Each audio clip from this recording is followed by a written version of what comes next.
and also to have coaches come together and, like Coach said, like-minded individuals coming together to promote America.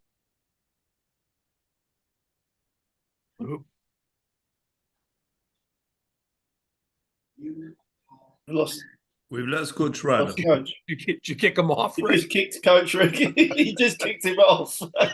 Has Coach disappeared? Good job, Rick. You sure you're going for year 3? No, I didn't do anything. Yeah, well, Si can't get on either, so I don't know. I didn't do anything. I think Coach just got knocked off. I wonder if he knows he's knocked off. I don't know. Ah. All right. Anyway, I think we got the gist of what was going on there. All right. So I'm just going to press the record button here. If I can just find the damn record button. Mine's right down in the middle of the bottom. Yeah, I got it. I'm recording to cloud. Okay, guys. I want to introduce you to Coach Chuck Bresnahan, who started, he'll correct me if I'm wrong here, but started his coaching career with Navy. I also believe that he was in the armed forces with the Navy. From there, he had a spell at Georgia Tech, and then he was fortunate enough to be working with Coach Belichick, and he went on to work at the Cleveland Browns, from there to the Raiders. And he also appeared in a Super Bowl, and it was 37, I believe, if I'm not mistaken. Correct.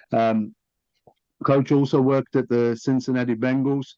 Now, for me, being a European coach, one of the things that I always look at is coaches who are relatable. Can they relate to what we're about and what we do? And Coach is open. He's like an open book. He understands, he appreciates. He doesn't think there's just the one way to do it. He knows there are many different issues.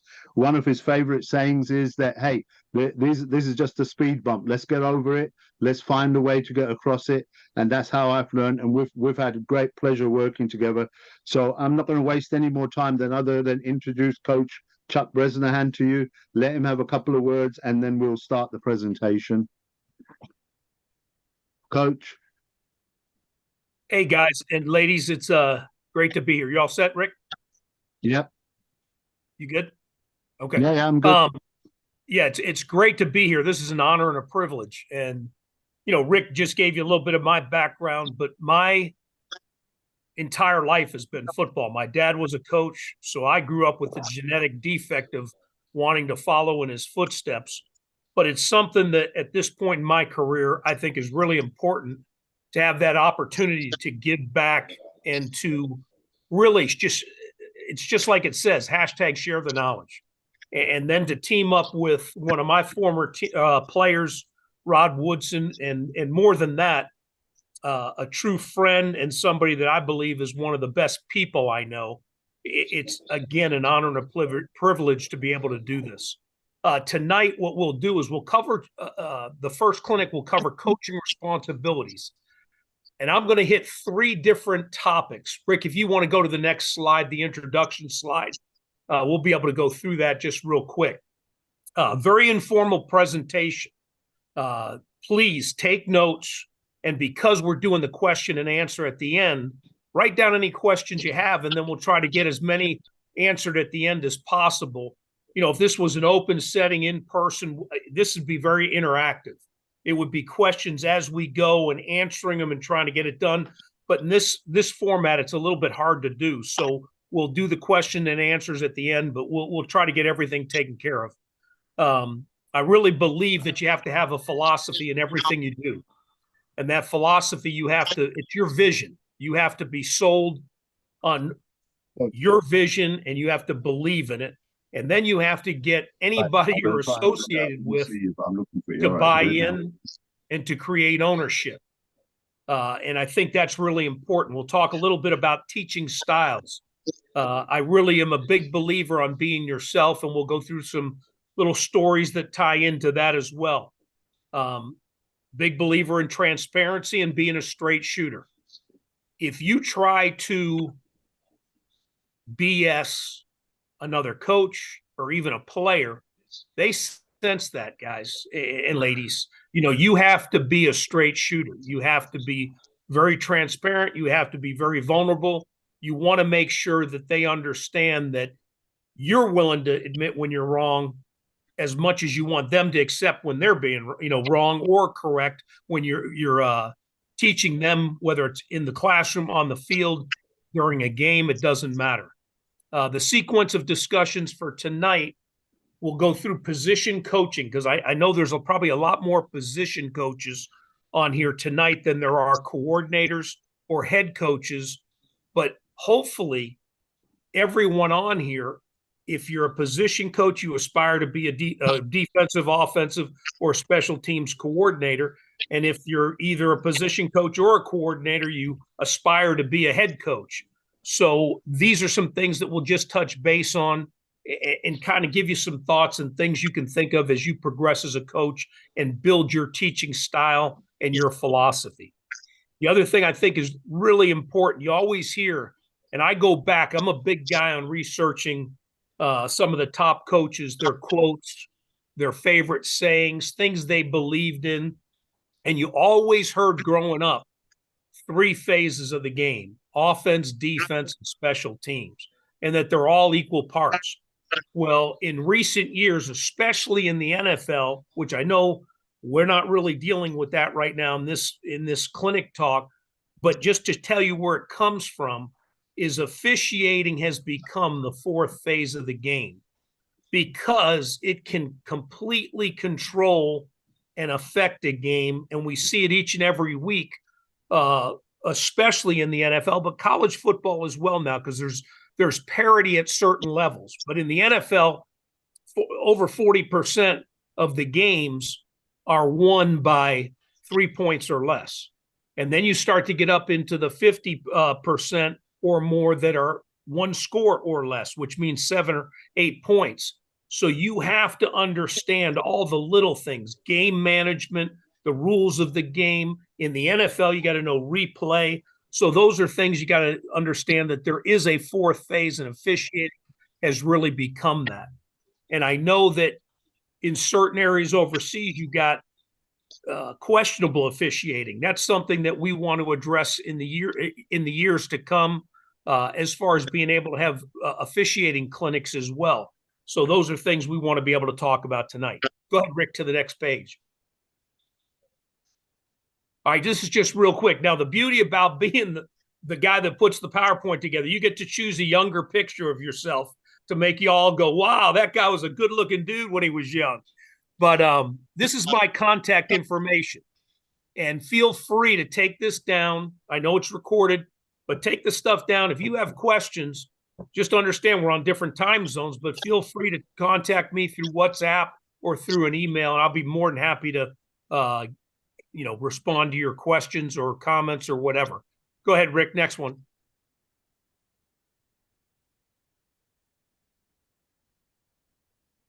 All right. Oh, no, go back. Again, I want to start out to the Bill Walsh slide, Rick, right there. Yep. Again, I put this in here because I think I tried to pull out, I think I picked 3 people.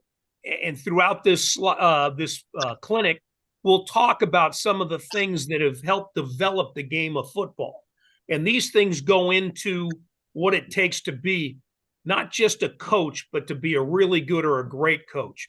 And I think some of these are really important, and they'll apply to some of the things I talk about tonight. But you look at some of these, I won't go through every one, but the ability to help the people around me self-actualize their goals underlines the single aspect of my abilities and the label that I value most, and that's being a teacher.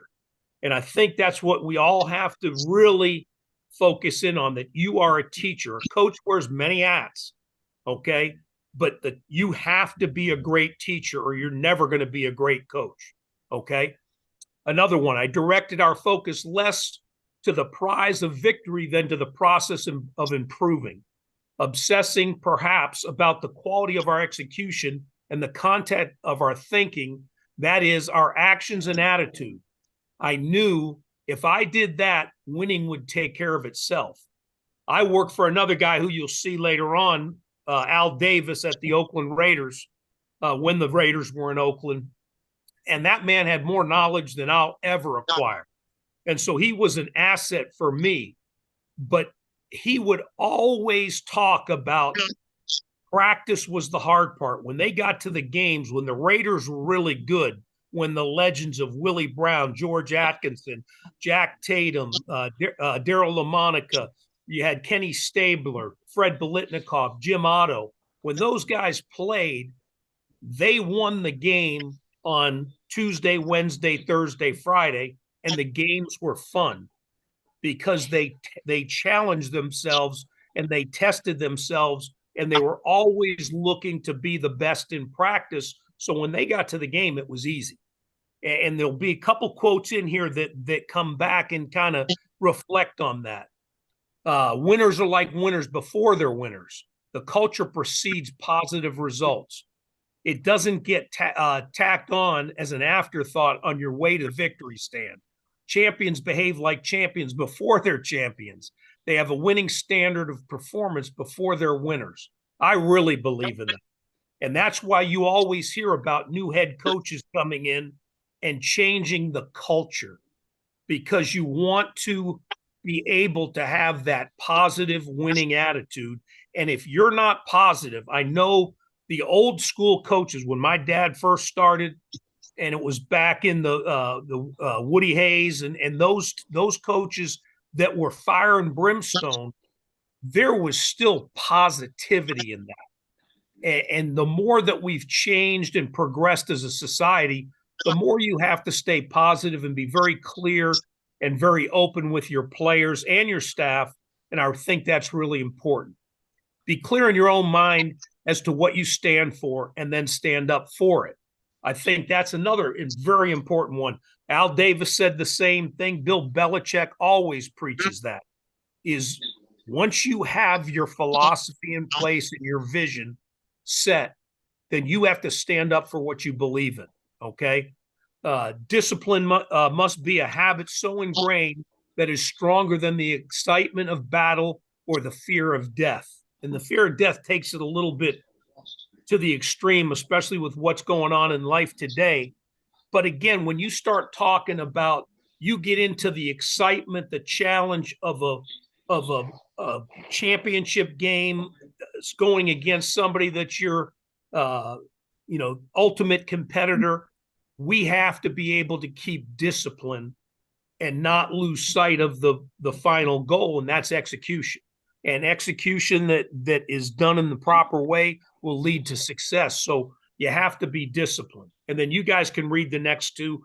The last one being, to me, the most profound one from Bill Walsh. The four most powerful words are, I believe in you. I think that's another thing, that not just with your players, that has to be with your staff if you're a head coach, your staff if you're a coordinator, your position group if you're a position coach. But you have to really sell that you believe in your players, your staff, etc. And as a head coach, it gets more and more as you go up the chain of command. As a head coach, it has to be the entire operation.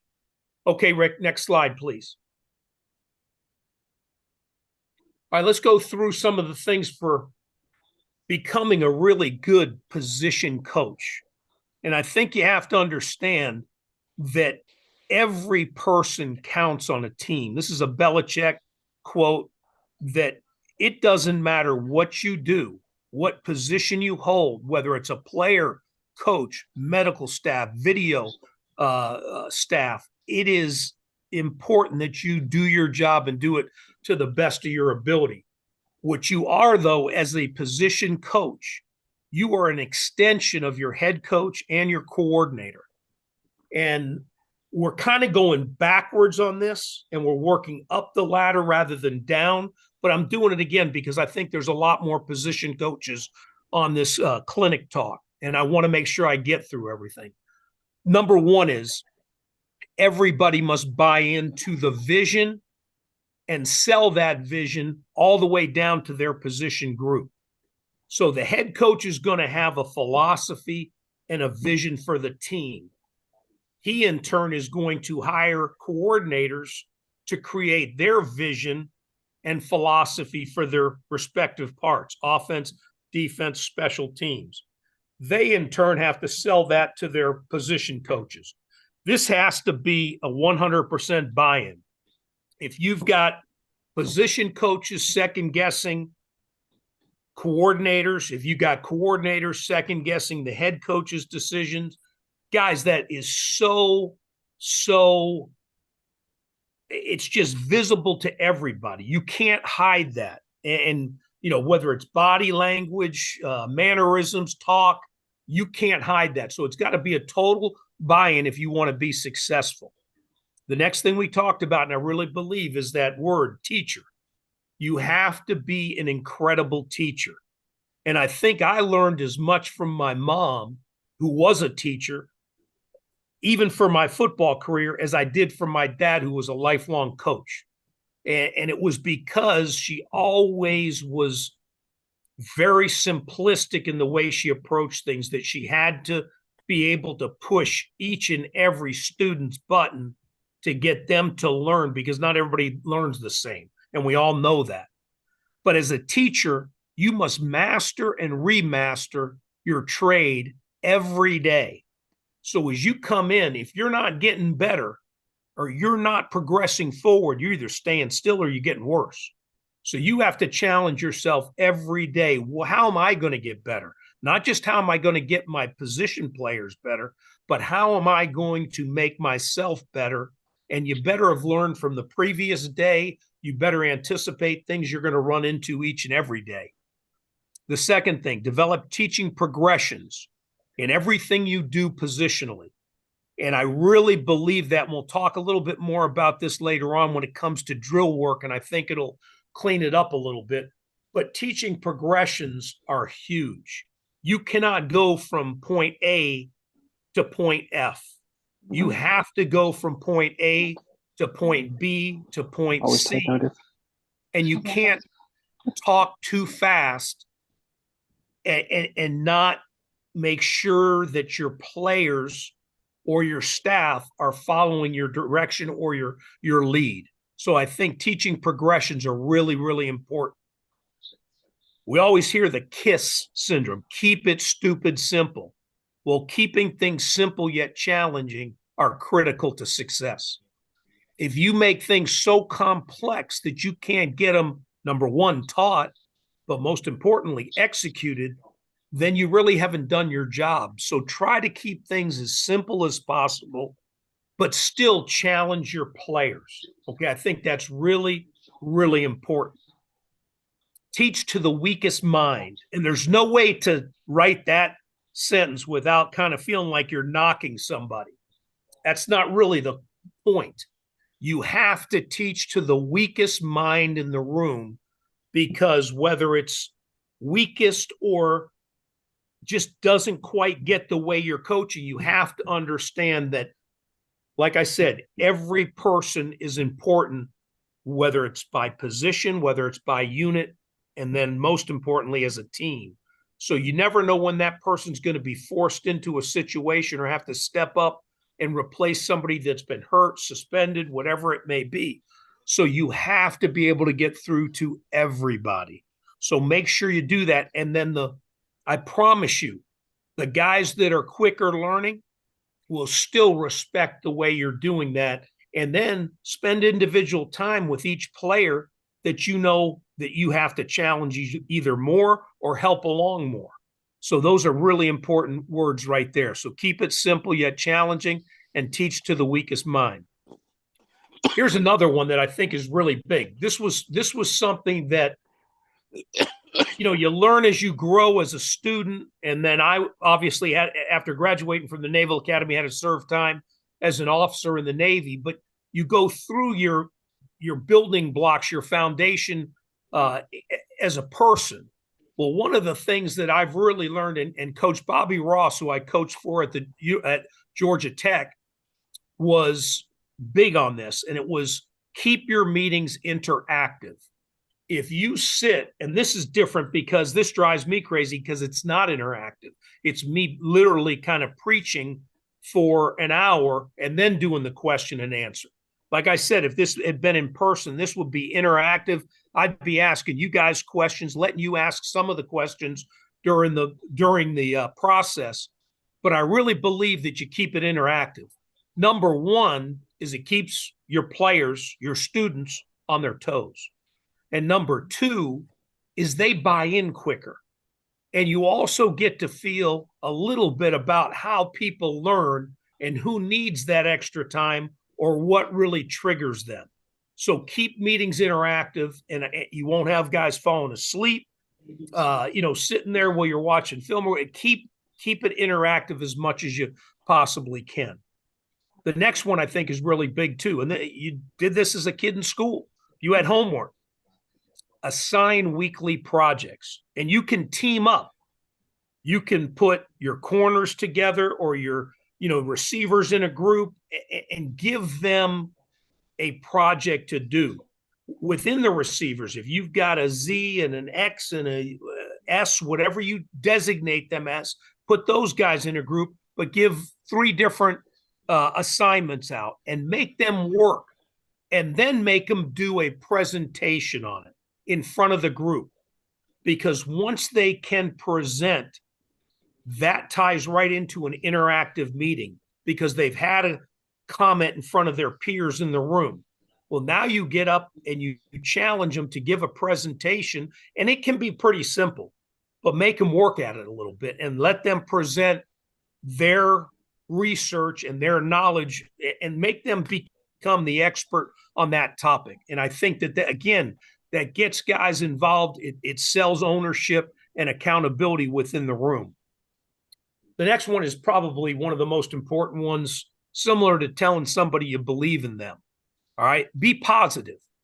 Be positive. I can't say that enough. And I've gone through the time where I was the fire and brimstone coach and, would yell too much and probably not listen enough, but be positive. Because the more that I got into the good situations in coaching and learned that when you're in a positive atmosphere, things are a lot more fun.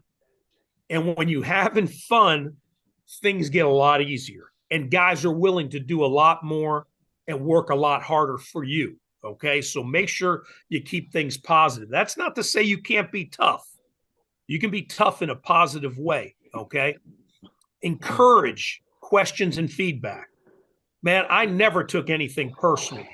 And the further I went along in my career, getting to the privilege and the honor to coach in the NFL, man, I learned so much from my players during that time that it made me a better coach, and it made a very collective effort in putting when I was a position coach, putting that position as the best damn position on the team. And that was always one of my goals, is we wanted to be the best position on a team.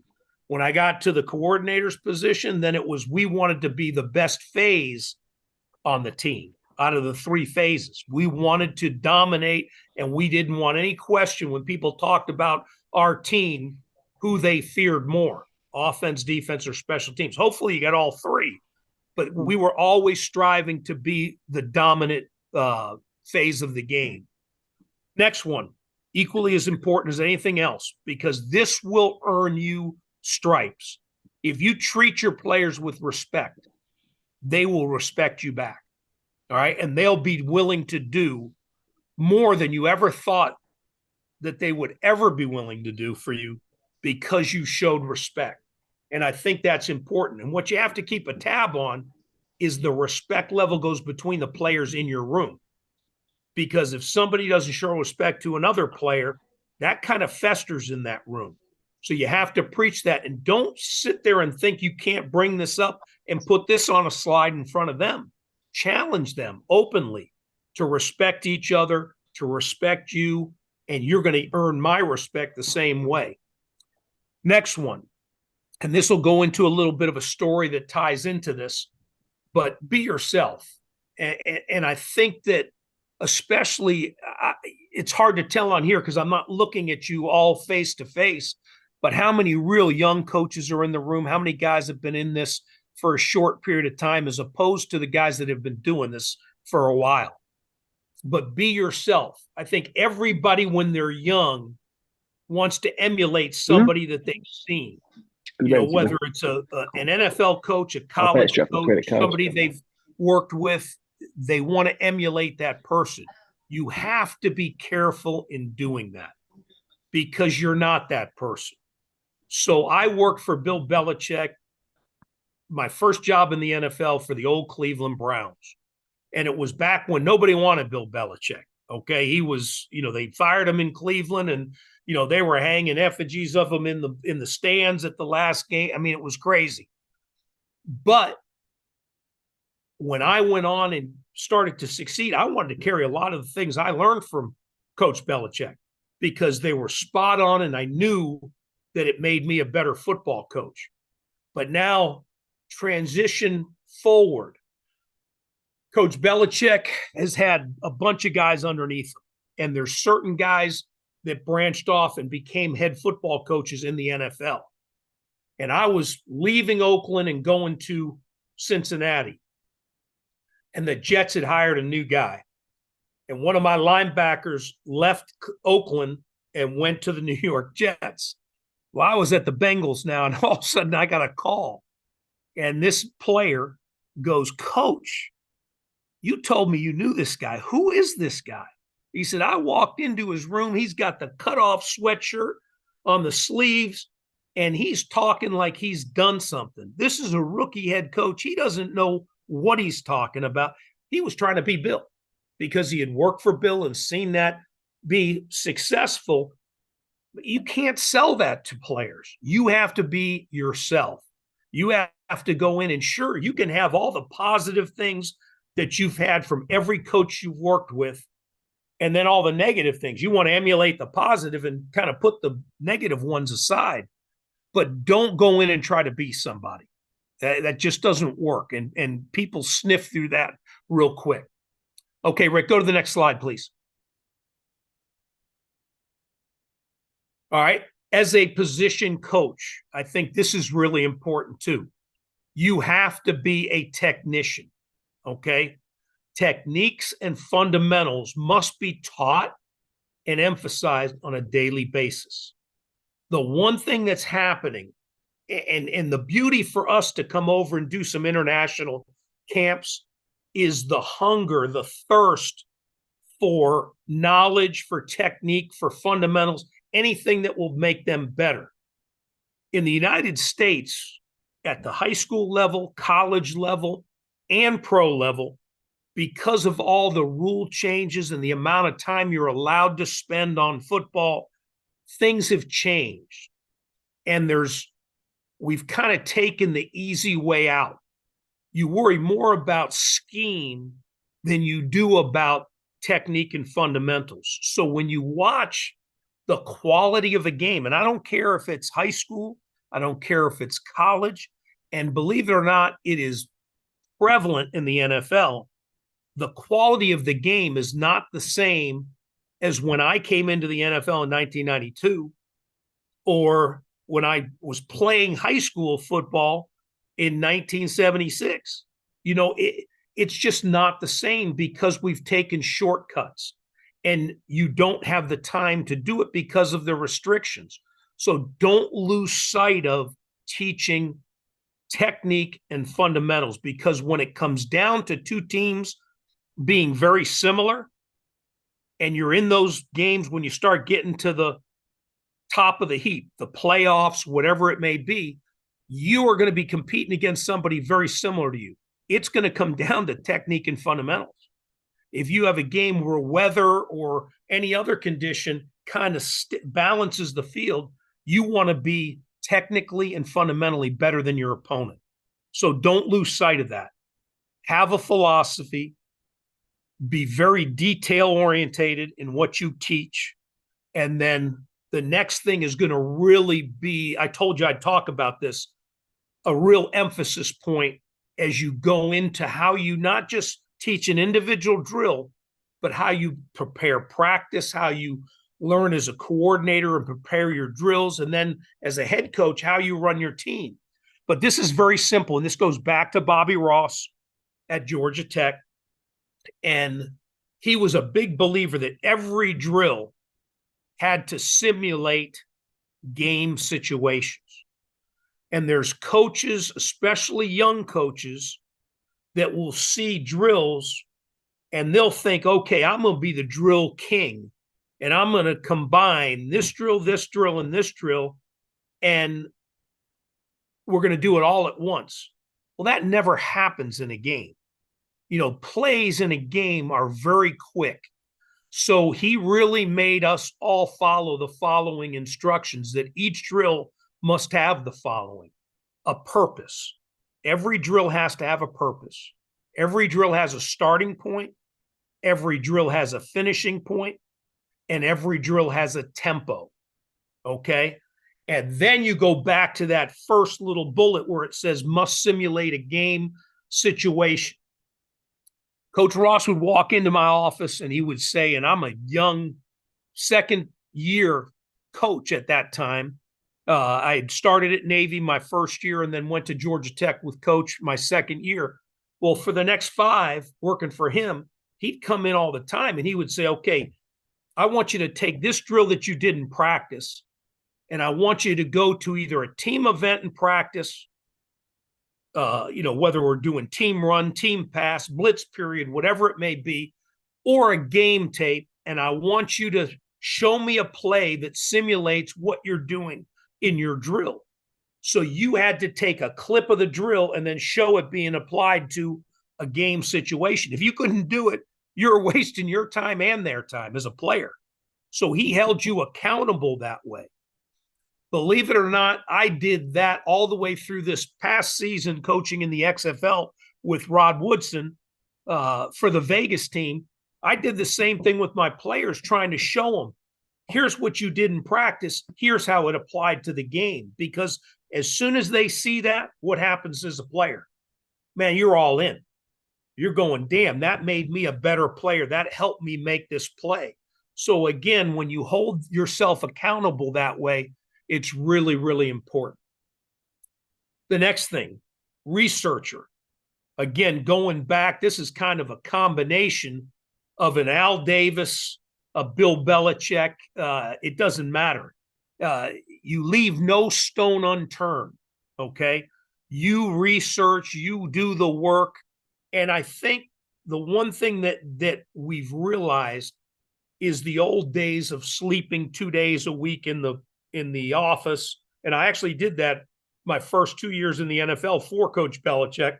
We stayed in there every Monday and Tuesday night in the office. And I mean, you were working till 1:30, 1:45 in the morning. You're back up at 5, getting ready for the next day.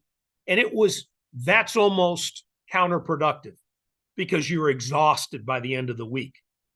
I don't think that's what it means. You work until the job is done. That's first and foremost.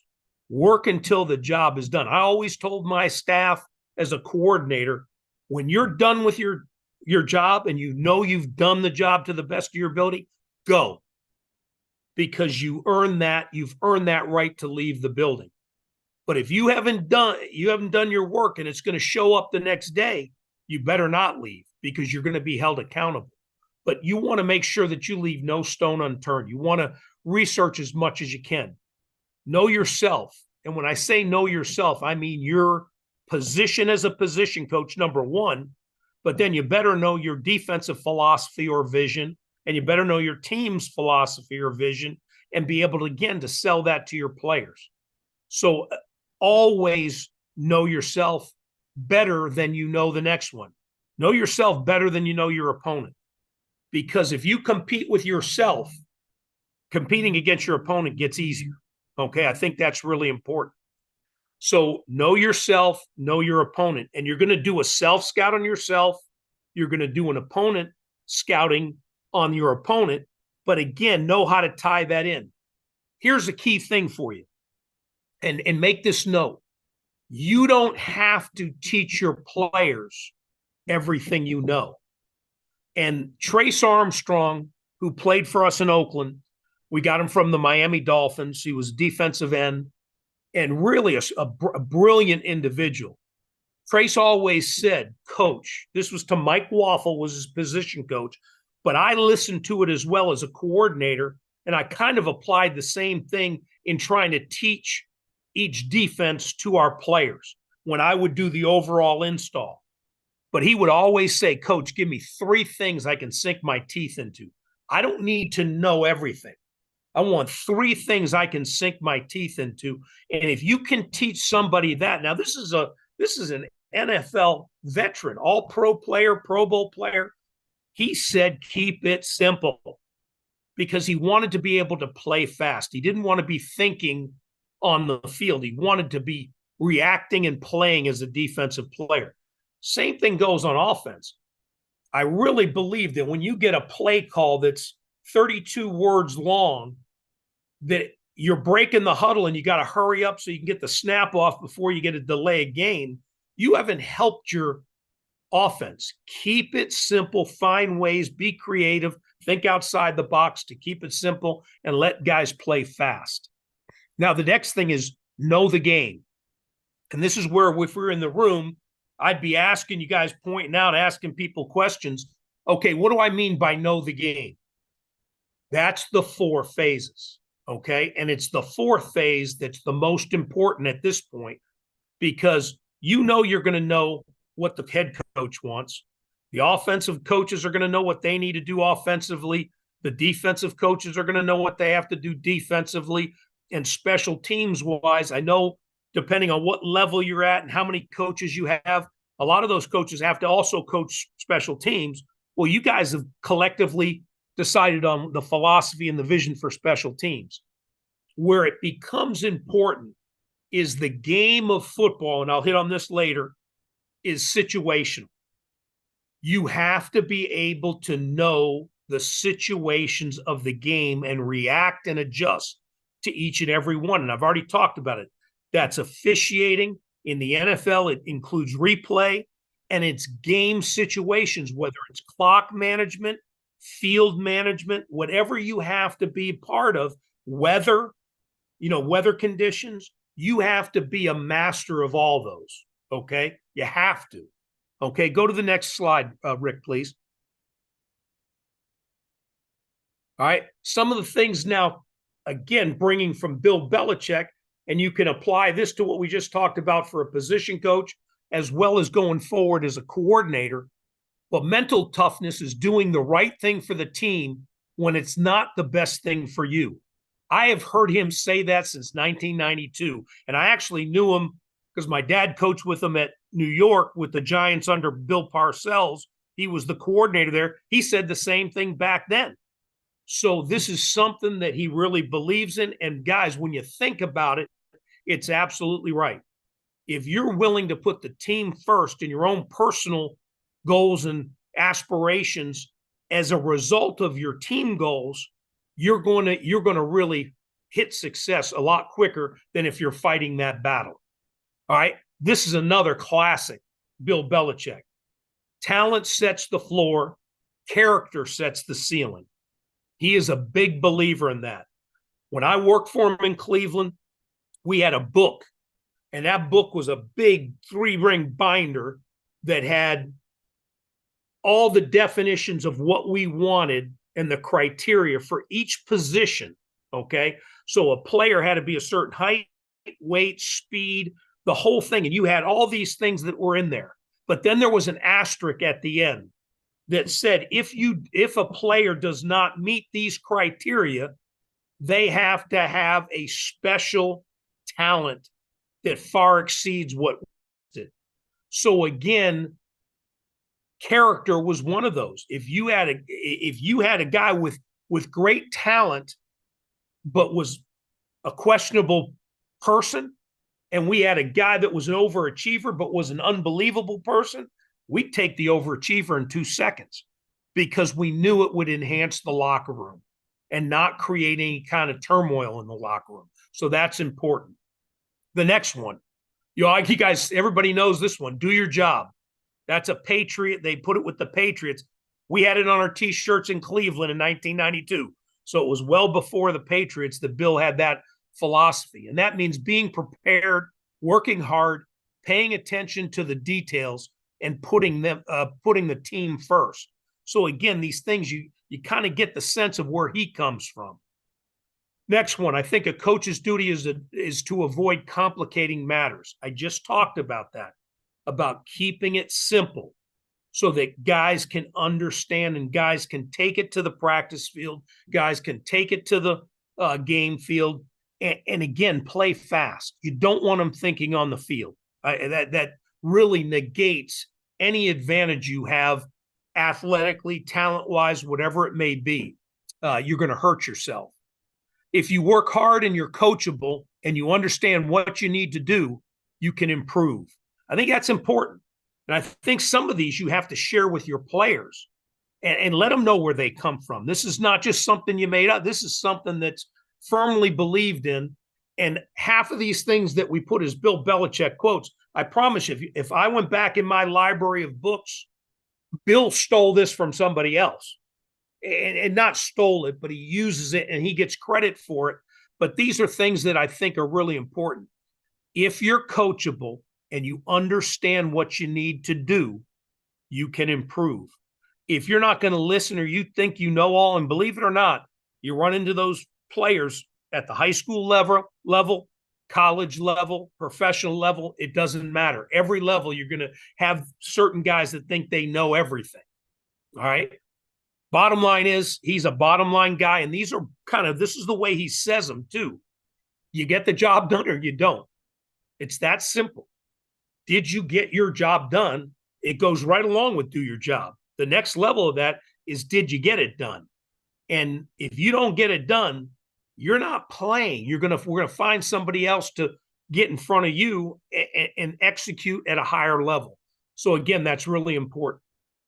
If you sit back and spend too much time feeling good about what you did in the past, you're going to come up short the next time.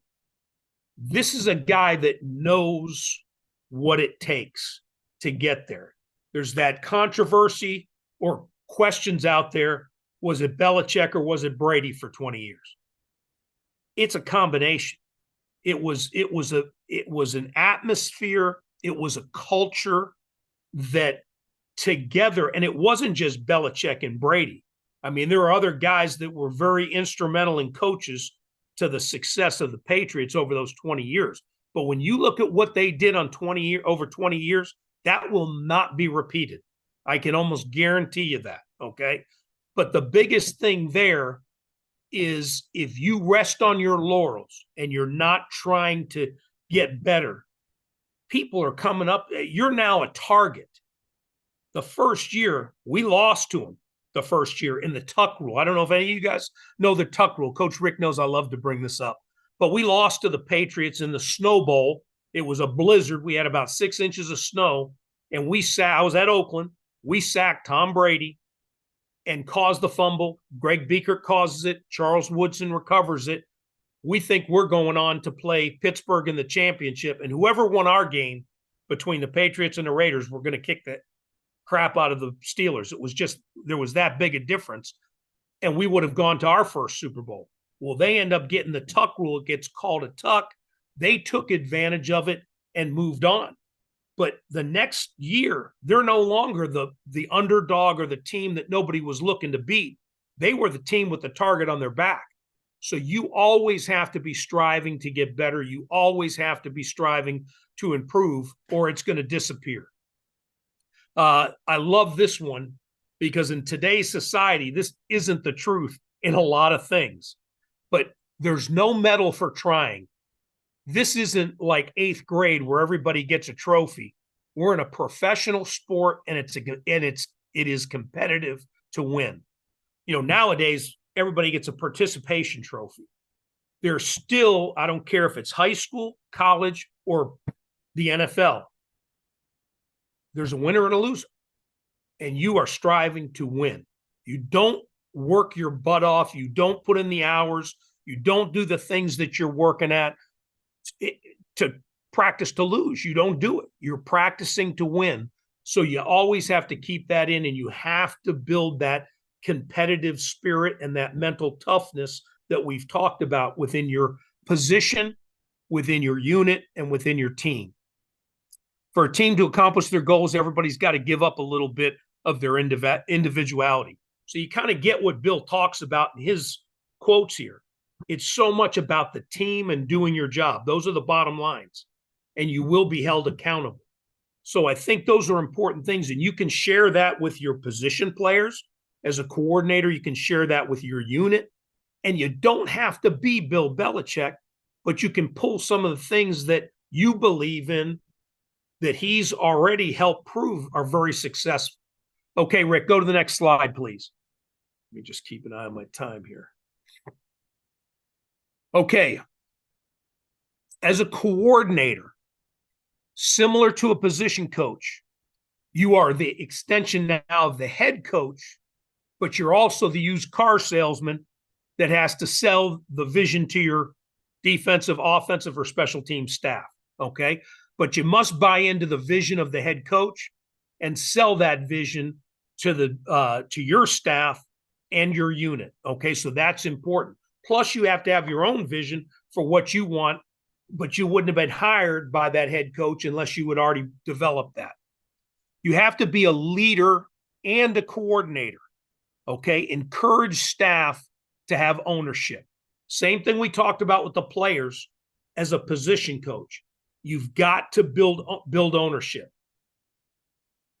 Try to encourage creative thoughts. I think that's one of the most important things. Delegated responsibilities, daily, weekly, game day. And that means you can't do it all as a head coach. You have to hire a staff. You can't do it all as a coordinator. You have to hire a staff underneath you. So whether you have one coach below you, two coaches, three coaches, five coaches, it doesn't make a difference. Delegate the responsibilities and really challenge each guy to be the expert in that field. And I think that's really important.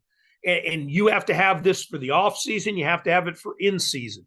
But you have to, and we'll get into some of this, you have to be very organized in the way you handle that.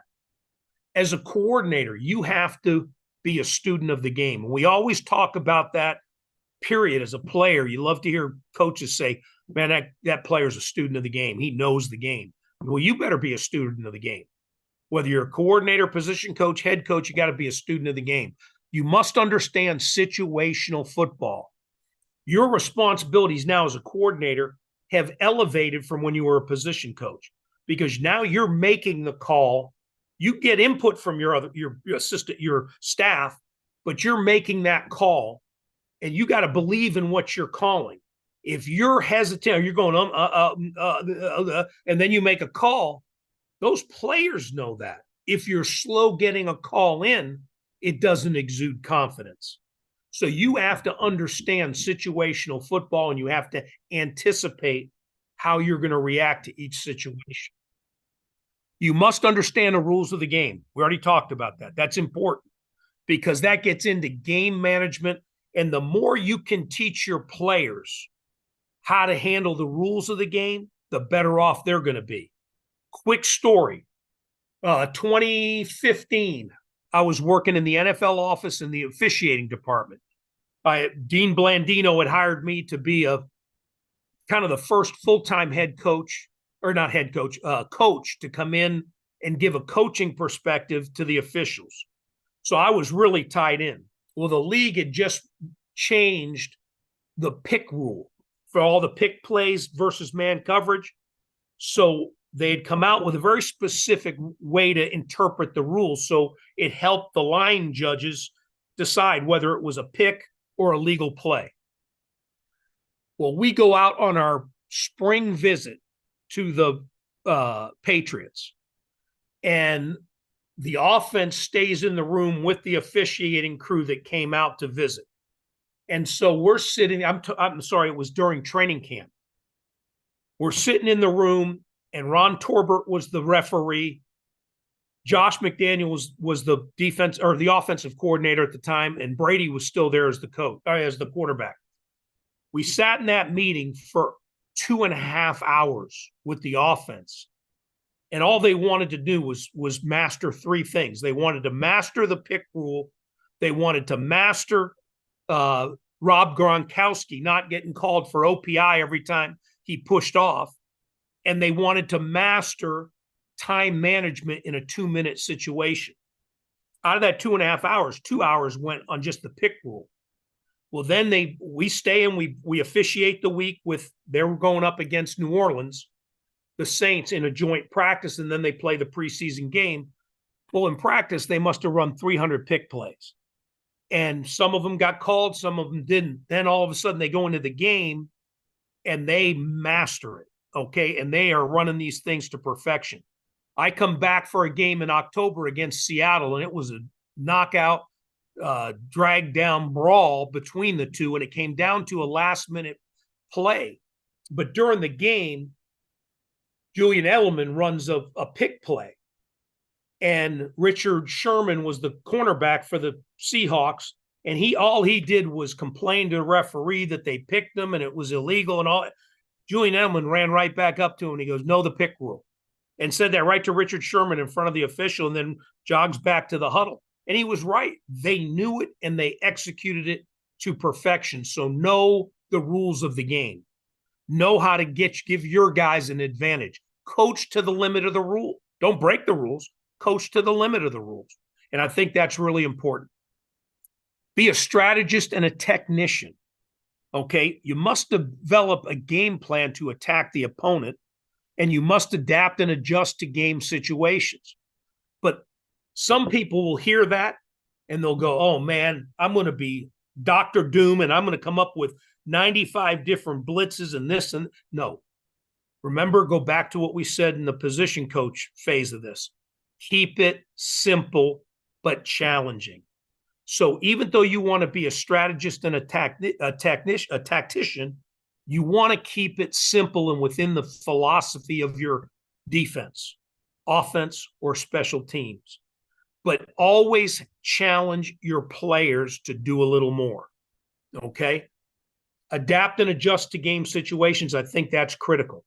Whether it's your opponent comes out with a completely different offense or defense or look that you've prepared for, you've got to be able to adapt and adjust, and you got to exude confidence. You can't do it yourself. Get input from your staff. Get input from your players, even at a high school level. Get input from your players because they're the ones crossing the line and going out and playing. So tie this all together. Keep it concise, keep it simple, and keep it to the point where you can explain that adjustment or that adaptation in a series off. And you know what I mean in a series off. If you're going in a run and shoot type offense, that could be 30 seconds. If you're on a ground control offense, it could be 3 minutes that you have to get that adjustment made.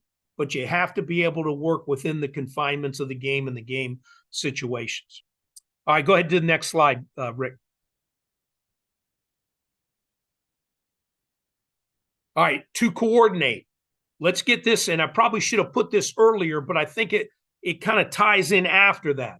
These are the definitions of what it means to coordinate, to make many different things work effectively and as a whole. Bring the different elements of a complex activity into a relationship that will ensure efficiency and harmony. To make arrangements so that two or more people or groups of people can work together properly and harmoniously. All of those things play a little bit different factor in what it really means to be a coordinator. I'm going to tell you from a coaching staff viewpoint, guys, whether it's a head coach with his full staff or a coordinator with his offensive, defensive, or special team staff, don't be afraid to have a heated argument. Be respectful and earn the respect of your staff. But don't be afraid to challenge each other and stand for what you believe in, okay?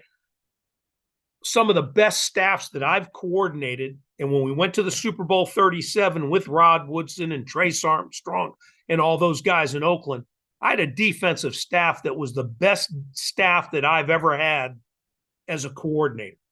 And I'm going to tell you, we got into some heated arguments in those meetings.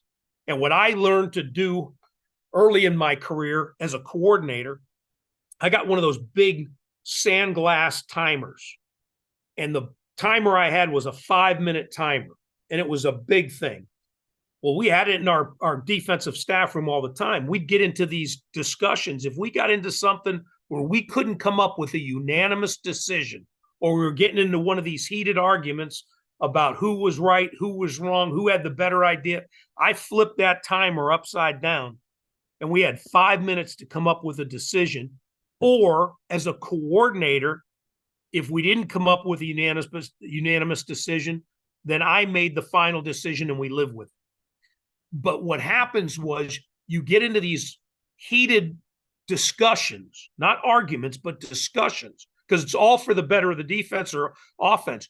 You break that meeting and you walk out and you're totally partners again. There's no animosity, there's no nothing. When you do that, guys, and you have that ability and you trust each other that you can challenge each other to be better, man, I'm telling you, the sky's the limit. And I really believe that once you hit that level, you know you're on that level, because so many people are defensive and, they're going to take it that you're challenged. No, it's a collective effort to get better. So challenge yourselves. All right. But all this stuff up here about what it's like to coordinate, if you can check off each one of those three, you're on a pretty good track now to be a very successful coordinator. The philosophy of coordinating. I think this is really important. And this kind of gets into what I just talked about being able to have those type of meetings. But when you walk out, it's everybody together. I really believe, and I said this since my first day as a coordinator in college to my last day as a coordinator in the NFL. This is our defense, and I emphasize our defense. Offense, special teams. I was a defensive coordinator. It's not mine. I'm the coordinator, but it's not my defense. There are guys that do it differently. It's their way or no way. To me, it's all about a collective effort to put the best thoughts, the best plan forward. The title of coordinator gave me the responsibility to make the tough decisions when there was not a unanimous decision, or in a game when you have a spur of the moment decision, you're the one that was titled with that. You make the call, you go ahead and live with it. But it is collectively the entire defense's defense. And I'm not talking about just coordinator and staff. I'm talking about coordinator, staff, and players. We said the same thing to our players, that they were bought into this and we expected them to give us feedback, thoughts, the whole thing. Next thing, what to avoid. As a coordinator, as a position coach, it doesn't matter. Don't be a dictator. Don't preach. And again, I told you, this drives me crazy because I'm doing all the talking. There's no interaction. There's no kind of that question answer as we go along. I don't like preaching because all it does is kind of make you want to sit back and fall asleep. Micromanaging. Do not micromanage. I already told you about delegating. I really believe that you delegate and you trust what your coaches bring back to you. Make them prove you wrong. You prove to them that you trust them, and they'll come back and they'll get the job done. I promise you that. Ignoring input, not listening. Don't do it, man. Listen twice as much as you speak. You got 2 ears, 1 mouth. Listen twice as often as you speak, and you'll become a better listener. All right, next slide, Rick, please. All right, couple things you got to ensure. Ensure each staff member is teaching and saying the same thing in meetings. That's the vision. And whether that's as a coordinator, your vision, or as a head coach, the vision of the head coach, make sure you're all saying the same thing when you break up into your individual meetings. Be a master of the entire scheme. Know your vision better than anyone else. All right. So you have your vision of what you want as a defense. You better know how to explain things to the coaches so that they do and they coach what you want them to. All right. This is another one. I really challenge you guys to do it, whether it's, and you can do this with your position players as a position coach, But if you're a defensive coordinator, offensive coordinator, special teams coordinator, or even a head coach, we'll talk about that if we don't run out of time. But have the staff clinic each other before teaching their position group. So before you go into your preseason camp, get together and take a day and go through a individual period. Have the defensive line coach what he's doing in his individual drills. Have the wide receiver coach do the same thing. And just make sure you're all on the same page, all right? And really challenge yourselves. Plus, it helps you become better at presenting and better at teaching. The next one, encourage creativity. We've already talked about that. Outside the box thinking. Guys, don't be restricted to what you've seen in the past. God, just test your knowledge, test something. Come up with a new wrinkle. I promise you, it's already been done. Football cyclic, just like everything else in life. So again, just try new things. Don't be afraid of failure. Interactive settings, best way to see if the unit and staff are all in. Because if they're engaged and they're answering back the way you expect them to answer back, then you know you're in the right direction. Keep things fresh. Don't do what we're doing here. Don't go an hour and a half without taking a break, because especially in today's mindset, they don't handle it well. So give them breaks, keep things fresh, always in my mind. And again, based on how much time you're together, I know it's different than the NFL. I had this on here kind of thinking of the daily grind, but make sure they're staying up with their nutrition and their hydration. There's nothing wrong with having a little snack in the meeting or a drink, as long as they clean it up afterwards, but make sure they stay with their nutrition and their hydration. If you're a coordinator and you're working a long day or whatever, and you guys are meeting, and again, this kind of goes into the NFL daily schedule, but designate a workout time for the staff. Make sure during the season, you don't just get into that grind of going and not getting that workout time in. John Gruden gave us so much time in Oakland, or so much freedom in Oakland, to get our job done, leave when we were done. But during the day, I wanted my guys fresh. So at lunchtime, we took 90 minutes at lunch, believe it or not, 90 minutes every day. And in my mind, it allowed for basically about 45 minutes to an hour to work out, grab something to eat, quick shower, and come on back, and we're ready to go. Our level of energy was so much different than some of the other places I had worked. It was crazy. So again, keep yourself refreshed. Next slide, Rick. Please.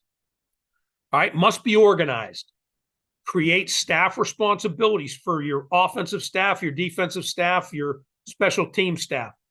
Give them a daily schedule. Let them know what to expect, whether you have 2 hours together or a whole day together. Give them a schedule so that they know how to manage their time and how to be an efficient teacher, okay? Situational football, we've already talked about it. Detailed install, that means a game plan. Be detailed in what you want to do and be able to teach it and explain it to both your staff and your players. Detailed rules of the game. We've already talked about that. Be able to teach your players how to become smarter football players. And then a game day call sheet. Have situational football on your call sheet. Just don't have a list of your defenses or offenses. Have them broken down. You've seen these game sheets now. For some of these guys, they look like a whiteboard. I don't know if you have to go to that extreme, but make sure that you have things categorized so you can handle game situations in a quick and efficient manner. Goals and objectives. I think everybody does it. Have your short-term goals, long-term goals. Have your defensive, offensive, special teams objectives so your players know what they're trying to accomplish and how they are moving in that direction in hopefully the positive way. Daily practice responsibilities, opponent scout responsibilities, game day responsibilities. Make sure your staff each knows exactly what they're responsible for in all those categories. Game day being very important. So many guys just go out in the game day and figure you're coaching your player. Well, there's so much during a game that if you if you assign things and delegate, you have one coach counting the number of players on the field. You have another coach looking at the down and distance. You have another coach looking at the play clock. You have things to be, I guess, checks and balances for yourself. Make sure you use those to your maximum ability. Accountability. Every meeting, write this one down, highlight it. Every meeting should be a safe zone. All right. A player, coach, doesn't matter who it is, a trainer coming in to give you the medical update, nobody should feel threatened in a meeting. They should feel free to speak freely, to not challenge, but to ask questions. If a coach has a challenge about something you're doing, come into the coordinator's room or whatever, meet privately and handle that in a disciplined situation. But if somebody asks a question, don't take offense to it, man. I mean, it should be safe. Be fair and objective, or build a fair and objective grading system. Do not grade your players. Don't do that. Grade your players because they're grading themselves as they go along. If you're not telling them what is right and what is wrong, they may have a different opinion and they won't get that fault corrected. So have a way to grade your players, and that's for your staff too. I always had my staff grade me as a coordinator for the week, and I graded each one of them and gave them input. Biggest thing is, remember, and this is a Bill Belichick statement, fair does not mean the same. It doesn't. To be fair doesn't mean I treat Johnny the same way I treat Joey. If Johnny's playing every snap and performing and Joey's screwing around, they're not treated the same. You treat each one fairly, but doesn't have to be the same. And I think that's important. Next page, Rick. All right, be flexible. Listen to staff and players. Adapt and adjust. I think this is important. If it's not working, move on. Don't be Einstein's whatever definition of insanity and keep doing the same thing time and time again with the same results. Move on. Be creative. Do the things that you do that you know you can do as a coach. Adapt and adjust. Expect the unexpected. You guys know that. Each game presents you with something you never thought about. Okay? Explain your adjustments as you go through. Even if it's a series adjustment, take the extra 30 seconds to explain why you're going to do something differently on the next series. All right? Do not fear failure. Okay? Failure makes you better, man. I'm just telling you. If you're not afraid to experience failure, you'll challenge yourselves to an entirely new level. So don't be afraid to fail. Stay positive. We said that earlier. I'm going to keep putting that through there. Communicate with the head coach, communicate with special teams, communicate with your staff, and communicate with your players. I think that's critical. So many times you see guys just go off into their own corner in their minds. No, you got to get input. You've got to get the information you need to continue to be successful and adapt and adjust during a game. Be transparent. This is a big one. Be vulnerable, guys. You don't have to be the tough ass and not be vulnerable with your players. As soon as you are vulnerable with them, I will tell you, they will open up to you like you've never believed. And I'm talking about, I've done this in the NFL with guys that are making 100 times more than I was ever making in salary. And they would open up and tell you things about their life, tell you things about things, as long as you're willing to be vulnerable with them. So be transparent. Admit your mistakes. If you made a bad call, there ain't nothing wrong with that. Correct it. Get it adjusted. Let them. Don't try to throw them under the bus. They know when they were put in a bad position. We want to put them in a good position as much as we possibly can. We're not 100% now on that. Be willing to admit that. Go ahead, Rick. Next slide. All right. Al Davis-isms. All right. I think this is big. And this is a guy that I had the utmost and still do respect for. Commitment to excellence. Plain and simple. You don't have that is such a commitment right there and statement. Absolutely 100%. Same as the next one. Just win, baby. He would say that to me as we got off the plane or off the bus or coming onto the field at a home game. That was all he would say to you. And you knew exactly what he meant. Okay, just win, baby. All right. We would rather be feared than respected. Okay, that kind of goes to the old days of the old Raiders, but it's still something that when you hear teams are, whoa, man, we're going up against the Philadelphia Eagles front four. You know, those guys are bad dudes, you know. That's what you want to hear rather than, oh, I respect those guys. You want to be feared. And that doesn't mean you have to go out and be cheap or anything like that. Go play the game the way it's meant to be played. You don't adjust, you dominate. I can't tell you how many times I heard that from him. When we were good, and that was back, you know, in that 2000 to 2004 range, and we were going to the playoffs every year, the AFC Championship twice, the Tuck Rule, the Super Bowl, he would tell you, don't just adjust, dominate your opponent. And that mindset, I'm going to tell you, was something I always thought about during a game on the sideline. The will to win is important, but the will to prepare is vital. What did I tell you? He said all the time, you win the game Tuesday, Wednesday, Thursday, Friday. You go have fun on Sunday in the NFL. Okay. You're the will to prepare is just so important. The occupation of winning is a lifetime journey. Okay. That's the same thing as what Bill Belichick said about don't rest on your laurels. Always be moving forward, because if you rest on your laurels, you're going to lose the next time. Same thing here. It's a lifelong journey. You always have to be striving to get better. I'd rather fail trying for greatness than succeed in mediocrity. Put that one on your board, man. I'm telling you, put that one on your board. If you just want to go through life and be the average Joe, that's fine. That's your decision.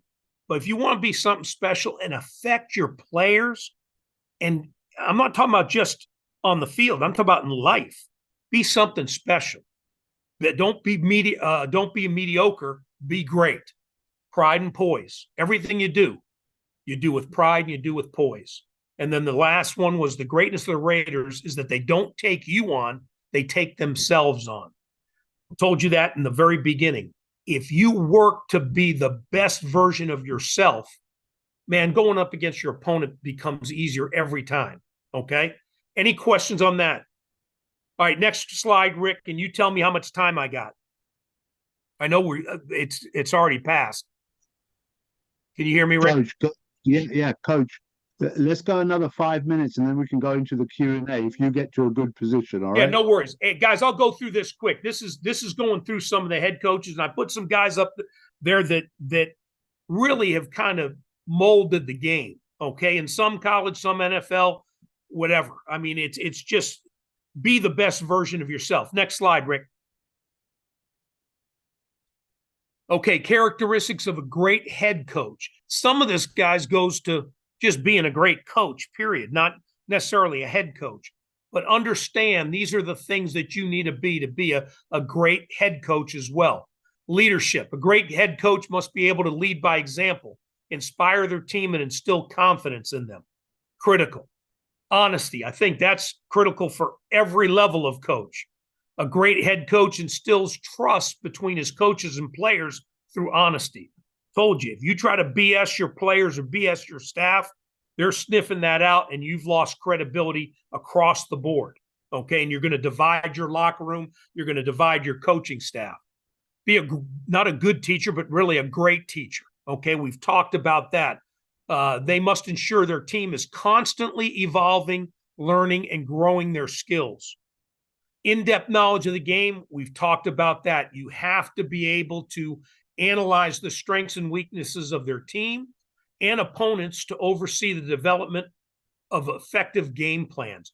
You're not responsible for necessarily the game plans, but you're overseeing those. Be a good role model. All right. You want your players and your staff to want to imitate you, to emulate you. So when you're up there, you want to be a great role model, be positive, be somebody that the organization, the school, whatever it is proud to have you in that position. Goal-oriented. A great head coach should have clear goals for themselves. Yeah, sometimes they forget about that.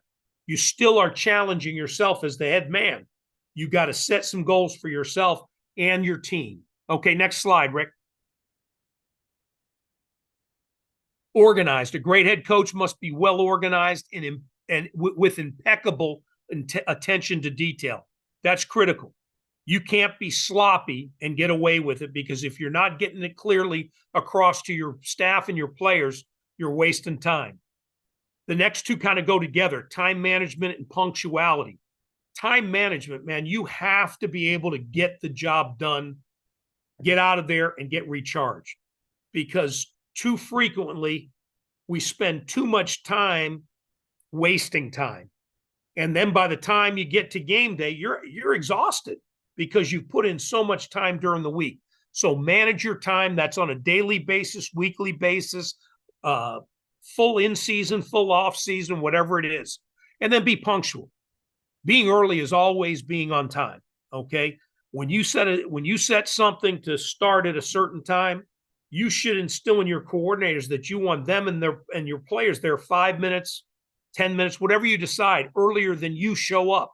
But when you show up, the clock is going. You're on my time now, and we're going to get this stuff done, and we're going to stay within my time management plan.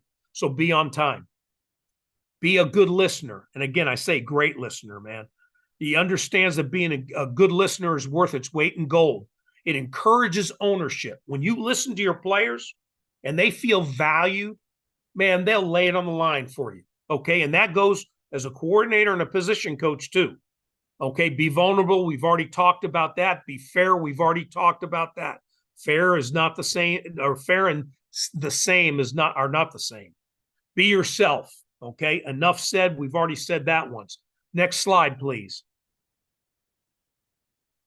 All right, responsibilities. Develop a philosophy, a vision, and an identity for your team.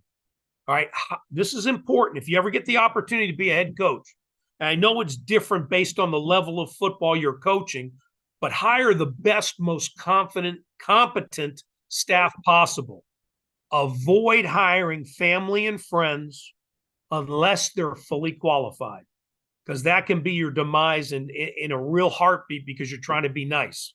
Okay, surround yourself with people smarter than you, because if you got these guys you really respect and know their knowledge is top notch, you can delegate a lot easier. Okay, I think that's important. Have staff clinics, just like I said earlier. Have staff clinics twice a year to ensure everybody's speaking that same language or vision. Same thing for a head coach. Challenge your players and then have them present in front of the staff. Encourage creativity and outside the box thinking. We've said that 2 or 3 times. Okay. Have an open door policy as the head coach 24/7. That means your phone number is to every player, every staff member. That's your responsibility. You are responsible for those men and women. Okay. You have to make sure that you're available to them 24/7. Then I'll go back to the same thing I told you about Bill Belichick doing. Assign projects, and Bobby Ross, same way. Assign projects if a situation, a rule, or a phase of the game is not understood by somebody, followed by a presentation. I can't tell you how many times I got told to do a project for Coach Belichick, okay, because I didn't understand a rule, or I didn't quite get the concept of a coverage. You would have to go and you'd put together a whole presentation, and he figured if you had the question, somebody else on the staff had the same question. So you'd have to get up and present it in front of the entire staff. And that was ongoing the entire year. So it was really a great learning tool. And then the last thing on this page, get to know your staff and team. Make it personal, guys. Get to know them. Be vulnerable. It goes right back to those words. Build a family atmosphere, because once you get that, I've been on a national championship team in college, and I've been to the Super Bowl with a team that was pretty damn good, along with some other AFC championship games. And like I said, the Tuck Rule. Every team that I've been on that's been worth their salt has had that family atmosphere. We still stay in touch to this day. I stay in touch with the guys from the Georgia Tech team. I stay in touch with the guys from the Super Bowl team, because it's that tight-knit unity that everybody has stayed really close over the years. Next slide, Rick. All right, I think this is pretty much the conclusion here. Accountability. Develop a set of team rules that are direct, clear, and can be implemented. All right. You can have, when I say develop team rules, I didn't say 25 to top 25 or top 10. You might have 2 rules, but develop a set of team rules and then make sure they're very direct and very clear so that everybody understands what each rule is, and then make sure that they can be implemented and people can be held accountable. The less number of rules that you have, the easier it is to execute. So just remember that. Think of what's important for you and your vision. Evaluation. Knowledge leads to success.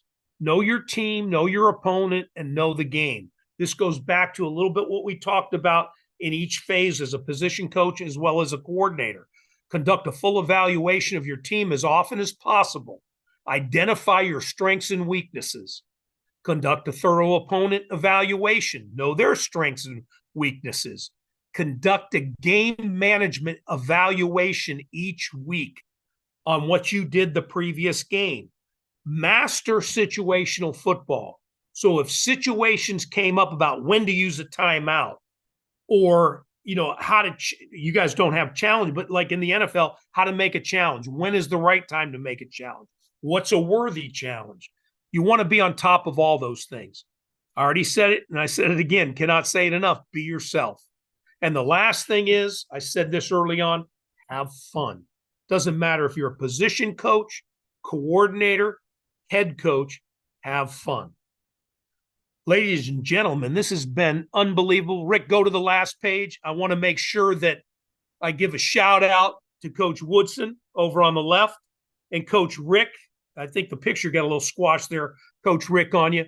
But the Hope International and the share of the knowledge, guys, is so important. And the ability to do this every month, every other month, whatever we end up getting to the point of doing, I think is really critical. And when we do this in the long run, I want to be able to talk to Rick about reaching out to one of you guys and doing the same thing, doing one of these clinics and presenting to everybody just like this. And I think that's really important because it builds your credibility, and it also helps you become a better coach, a better presenter in front of your players, the whole thing. So we're going to open it up for questions. Rick, you go ahead and handle that however you want to do it. But guys and ladies, I really appreciate this, and I hope I hit on some things without rambling too much.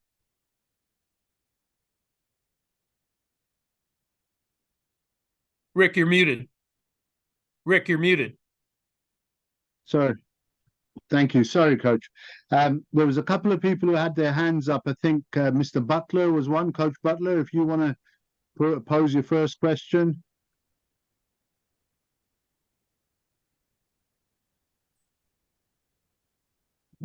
Okay. Coach Butler may not be there. Is there anybody else who would like to ask a question of Coach, please? Go ahead.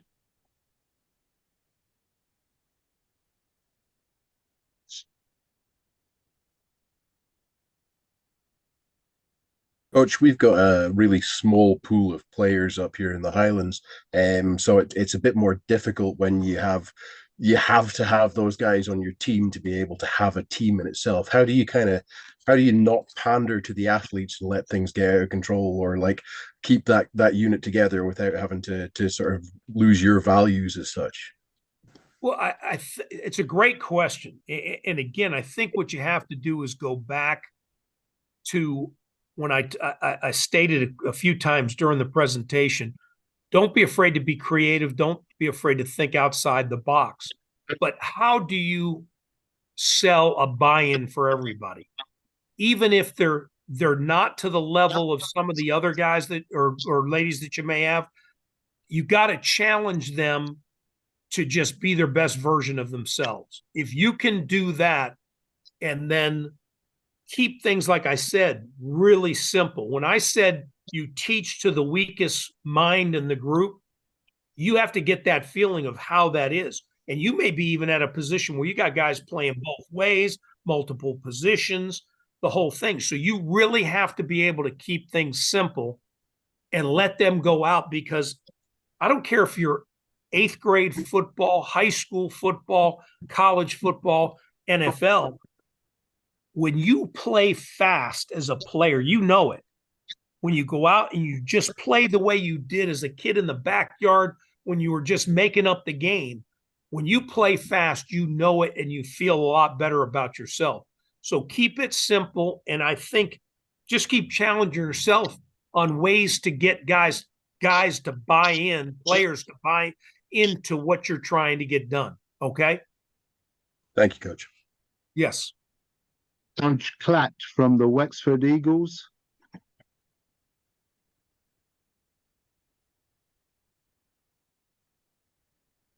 Coach Klatt, you had your hand raised.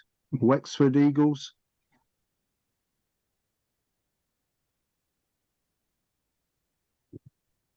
Okay, no problem. Let's move on. Is there anybody else who's got a question for Coach? Rick, I think Coach Klatt has got must have his mute on. The mic's on, Okay. from what I can see. But Yeah, he's, the mic's he's on. talking. We can't hear him. Okay. And the big thing, guys, in this, just don't hesitate to ask questions, because I promise you, if you have a question in the back of your mind, somebody else in this group has the same question and wants to know that answer. So don't be hesitant. Coach, I wonder if I can ask you a question, please. Sure. We've done a couple of camps together. Coming over when you came over to Ireland, thinking of your expectations and what you saw, what were the things that surprised you or caught you off guard?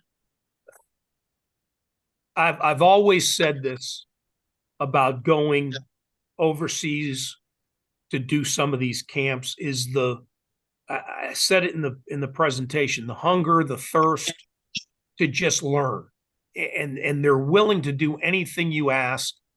And every camp that you run is going to have its sets of challenges, whether it's you don't have the right numbers or you have too many quarterbacks, not enough receivers. You have to find ways to adapt and adjust. And the one thing that blows me away, especially in doing these camps, and in particular the Ireland camp, is that when you deal with these speed bumps, as we say, and you don't let it affect what you're doing, you find a way to adapt and adjust, is the response from the players.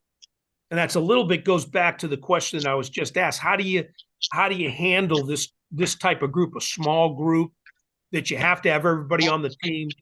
Well, it's the same thing in these camps, Rick, is that we made adjustments and we asked guys to do something. And my gosh, they just went out and they attacked it and they executed and they listened and they learned. And then the camaraderie was incredible to build what I consider that family atmosphere in 3 practices in one day, an 8-hour day, was incredible. Because we had one player, I don't know if any of you guys know this, we had one player get injured, and the way that the rest of the group at the camp rallied around this one young individual was amazing. And they impacted the kid's mom, I mean, the whole thing. So just to see the way that they were, I just totally bought in, a family. They were selfless. There was no selfishness amongst anybody and no sense of entitlement. It was just hard work, and they wanted to get better. And they made us better as coaches. Thank you, Coach. Coach, Yes. Back, you've got you ready, Yeah, Coach? There you go.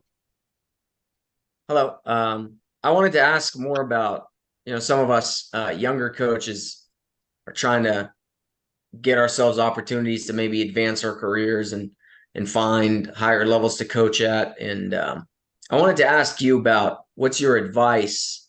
This is more of I guess from a football job perspective, for when you find yourself in a situation where you get the opportunity as a young coach, and now you have to find that balance between wanting to, I guess, impress or stand out or show that you can do a great job, but at the same time, not overstep any boundaries or do too much, and kind of how do you manage that type of situation? I think that's a really good question. And for the young coaches that are on here, I think that there's a lot of ways that question could be answered. And in the presentation and on those slides, I put be yourself quite a bit. Number one is be yourself. Number two is never back down from trying to improve your position. And I said for a head coach, they got to remember that they have goals as well. They've reached the pinnacle for that team where they're running the show, but they still have to set goals. As a young coach, it's even more important to set both short-term and long-term goals.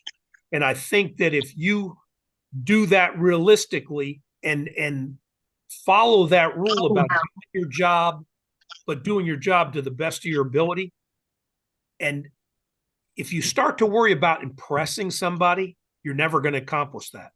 When you try to impress yourself and hold yourself accountable and challenge yourself, you'll reach that much easier.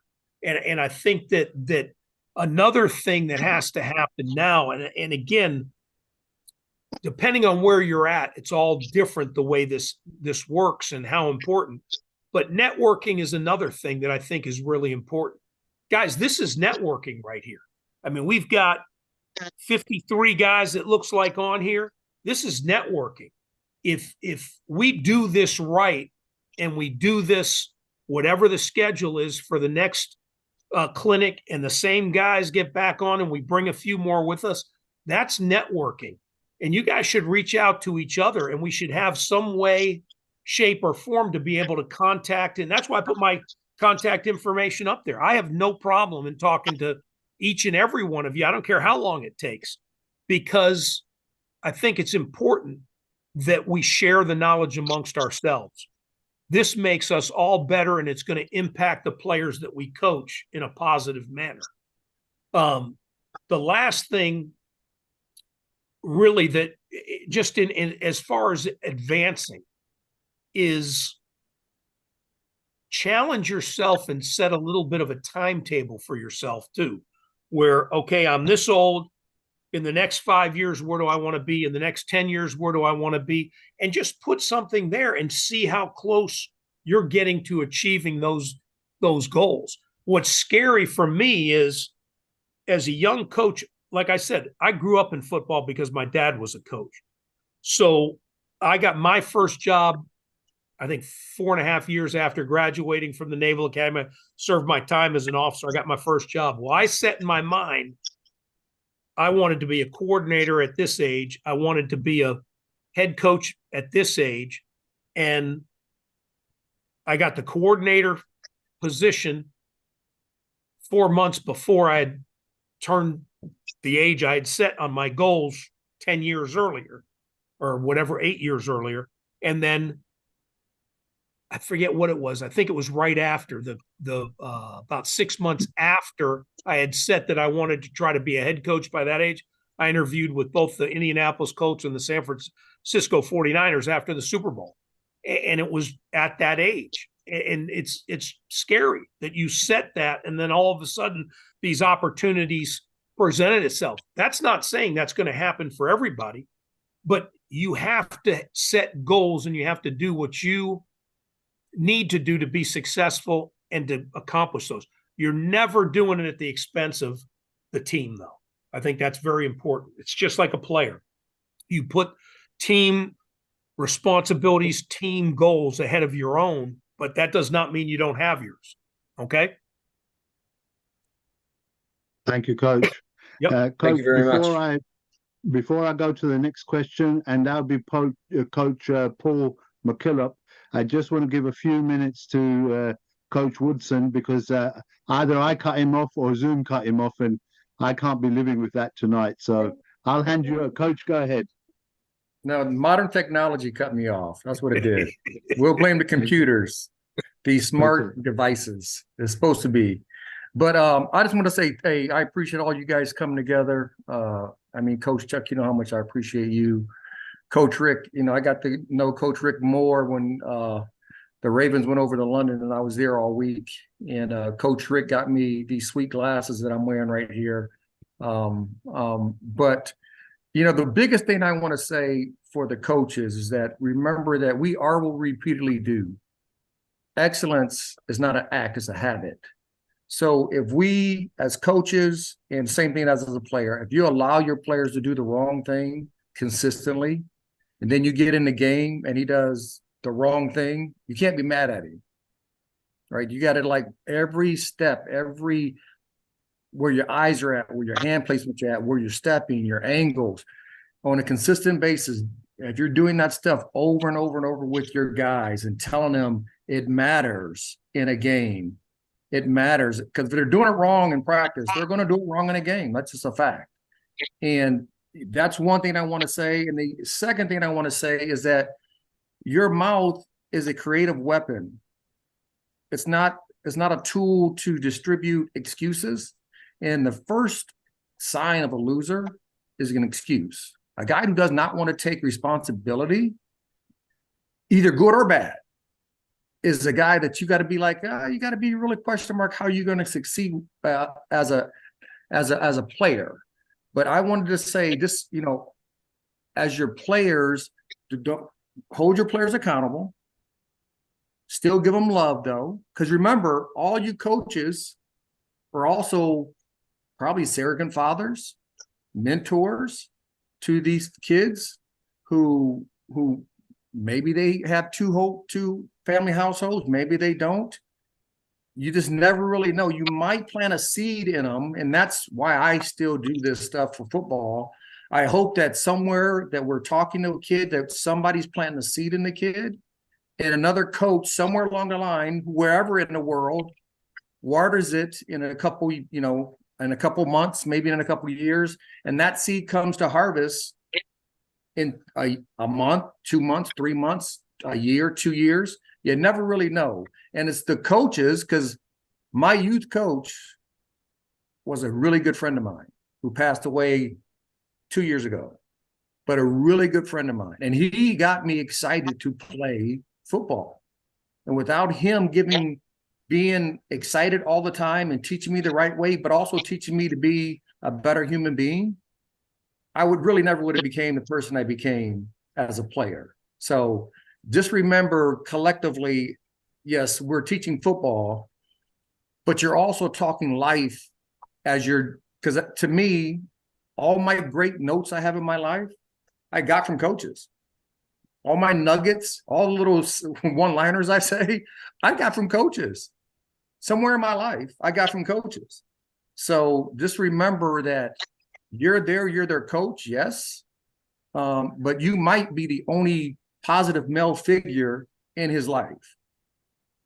And I think that's, to me, more powerful than moving the kid in the right direction. Yes, that's a powerful thing. Also, remember that, you know, our motto is I can, I will. And we want to give kids the belief that they can believe in who they are. So when they look in the mirror, they believe in that person. And we got to hope that football can be that avenue, can be that tool. I know it was for me. I wasn't real talkative. I was a skinny little fart when I was a little kid. And as I got a little bit better in football, I started seeing myself differently. I wasn't hanging around the same group of guys that I hung around in my city. I got a new group. So, you know, all those positive things that football brings to it. You know, but the minor or the major thing that I want to say is that as a coach, you're also a mentor to these kids and making them do the little things right every day. And hopefully that trickles down into their lives. That's more critical than them playing professional football, which my goal, and one of the reasons we started Hope Through Football, is that one day when we do the national flag like the NBA, they got so many different countries playing in the NFL. I mean, that would be my goal because there's talent everywhere. It just needs to be raised up on a consistent basis throughout all the parts of the world. And as we raise our level up of understanding as coaches, we give that to the kids every day. And then we got to hope that that raises up their level of play. So I appreciate you guys not making, not spending time here being with Coach Chuck and Coach Rick, but being online and giving back in a common community where we want to share the same or different thoughts, and we can all learn from each other somehow in some way. So I definitely appreciate you guys. Thank you, Coach. Appreciate your words. Back to the questions for Coach Bresnahan. Coach Paul McKillop. Hi, Coach. Yeah, no, Coach Clatt from Wexford just had some issues with his mic there, so I asked him to text me his question, which he's actually just put into the general chat as well. So just to relay it anyhow, his question is, Okay. how far should you go to get a player to move to a position he doesn't want to play if that position helps the team and matches the player's skill set? That's a good question, and it's always a challenge, especially if the player does not want to play that position. And I think there's a lot involved there. Is number one is how many guys do you have on the team? Is there somebody else that can do an adequate job at that position?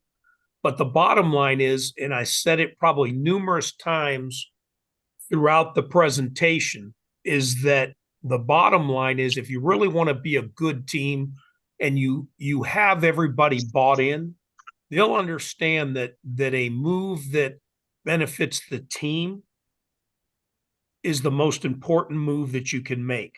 And whether it's a sacrifice on their part or one of their teammates' part, it doesn't matter. It's the team first mentality. And that kind of leads in a little bit to what Coach Woodson was just talking about. That helps you in life when you have to make tough decisions in life. And life is not going to be smooth all the time, and you're not going to be able to do exactly what you want all the time. You're going to have to make decisions to adapt and adjust and do what's better for the entire group than what's important for you. So you as a coach have to be creative in the way you approach it as well. And you got to give a little bit to get a little bit. And there's got to be a sales job that, hey, give it a shot. I really think it can be beneficial, not just for the team, but for yourself also. You have the talents to be really exceptional at this position, and it'll help you grow as an athlete. Think outside the box, be creative. But the team approach is something you want to try to sell in those situations the best you can possibly do it, and just see where it goes. But if you're struggling to get people to buy in, that's harder. And you want to be able to make sure that you're, like I said, you're staying fair to the entire group, and that if somebody else has to move to do a position, they understand that that's going to be the same situation. But it's a delicate question, but I think that there's ways to definitely work within the realm of your team to get it done and get it done successfully. Thank you, Coach. A question from Coach Chichina from Spain.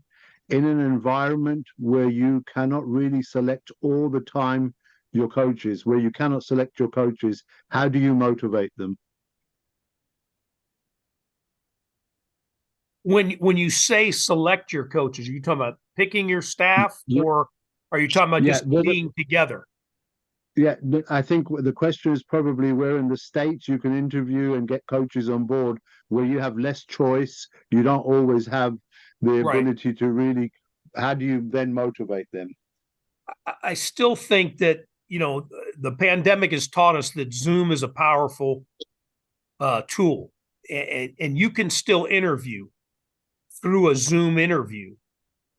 You may not have the same number of people that you can select from, but if you can try to get 3 or 4 candidates and sit and go through a series of questions, and it's not all about football, it's about philosophy, it's about understanding what type of person that person is, ask life questions, ask personal questions. Don't be restricted to just football. I think then you start to narrow it down to what the best candidate is, but also the best person. I talked about character being the ceiling. Your talent's the floor, the character's the ceiling. Well, I think that goes the same with the staff as well. So you want to make sure you hit all aspects of that. But that is a tough situation. But again, use the tools and be creative in ways to try to really find what candidate will meet your needs the best. Coach, if I can just add, working over in the UK, this is to Coach Achina, basically. Sometimes you end up with a staff because those are the people who really volunteer their time and they are willing to help you. Willing to help you and being productive can be two different things. And I think the same way we challenge players to better themselves, we have to challenge coaches to better themselves. So we don't always end up with a pool of players we want, but we've really got to work with the people we've got, tough as it may be. Moving on, a question from Coach Mark Thompson. Yeah, hi, Coach. You mentioned earlier in your presentation about being a fire and brimstone coach. And was there anything in particular that changed your style, or was it just a case of getting, growing wiser? For me, I think it was just maturity. You come in and the question about, being a young coach and wanting to impress and all that type of stuff that came earlier, again, you get to that situation where all of a sudden you kind of step back and you realize, man, you don't need to do things that way. And if you're trying to coach by intimidation or coach by fear, you're not good. You're not going to make that impact on the players that you want to make the impact on. And so for me, it was more about affecting the entire person as a player than it was just about coaching. It was trying to be a role model. It was trying to be somebody that player would want to emulate or stay in touch with and make a difference in their life, not just football. And I think that was the first thing. And then the second thing was, my first year in the NFL coaching, I had two players that were older than me as players than I was a coach. And so when I went into my first meeting, it was who was coaching who. And so, again, it was a little bit of a change. You kind of step back again and you're like, you don't know it all. You got to learn every day, just like you're expecting your players to learn every day. And Rod uses the phrase, be the best version of yourself. Every day, look in the mirror, challenge yourself to be the best version of yourself. That is no different for any level of coach, whether you're a first-year coach, a 30-year coach. You got to get better every day and be the best version of yourself if you want to impact people and players the way that you really want to as a coach. So hopefully I answered that question. Thank you. Coach Ben Senior. Hey, Coach. You talked a bit about earlier about getting your positional coaches to have like this sense of ownership and mastery and really want to be students of the game. I'm quite fortunate. I've got a lot of coaches that really do excel at that and really want to learn and really are really passionate about their positions. But I find then on game day that translates to quite a noisy sideline. How do you kind of manage that where you're not stifling them and saying, right, quiet down? You still want them to be energetic and passionate, but you don't want all that noise when you're trying to call plays on game day. That's a great question. And again, I think you have to set limits on things. And it's no different than any real business job out there. You have to be able to have a set of standards that you live by. And when you get into your staff meetings and you're working during the week, that's where you want the creative thinking. That's where you want the open discussions. That's where you want to challenge each and every guy in the room to feel like they're inputting. When you get to game day, that's like going into battle for a military operation. Now you've done all your training. When you go in, there is the one guy that's got to make the decisions and give the orders, and then the rest have to follow the orders and execute.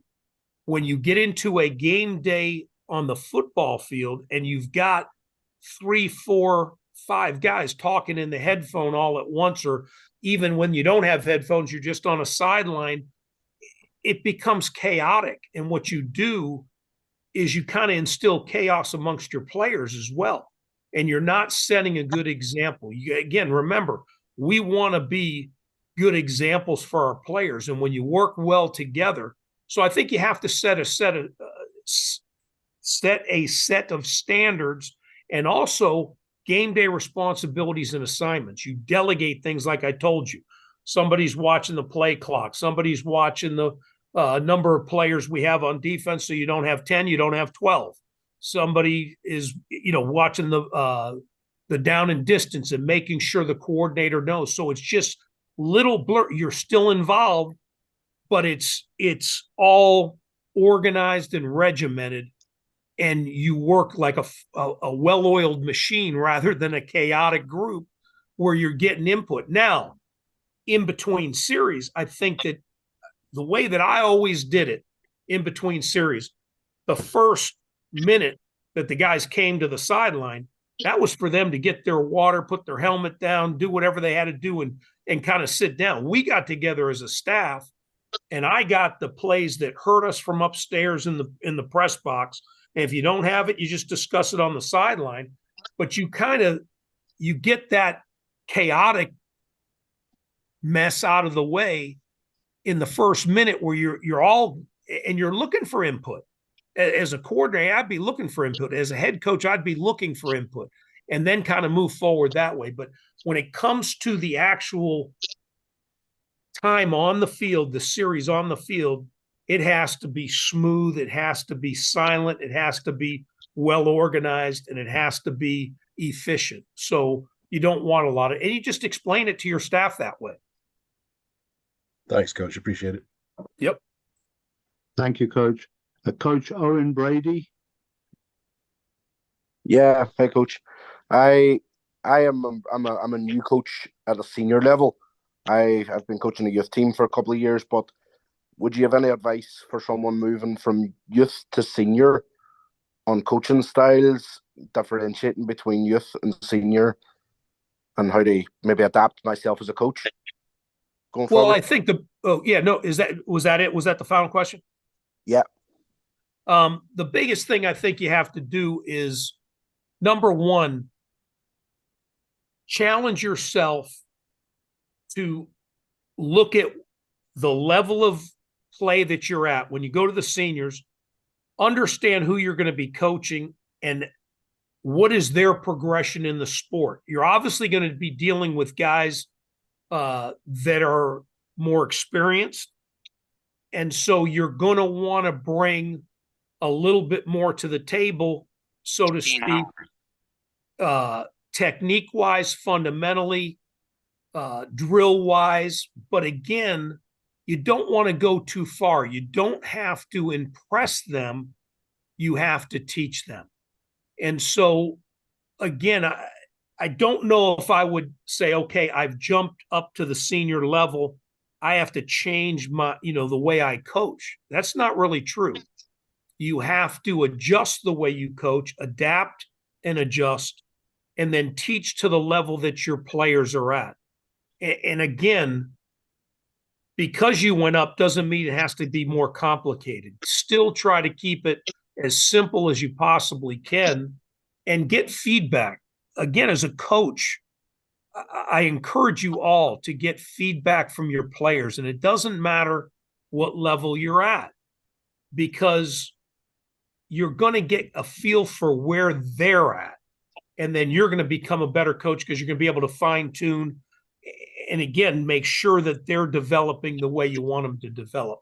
I hope that gives you a little bit of a answer to that question. It's touchy because it's all based on, what that level of experience is, how much you want to not change, but adjust your coaching style.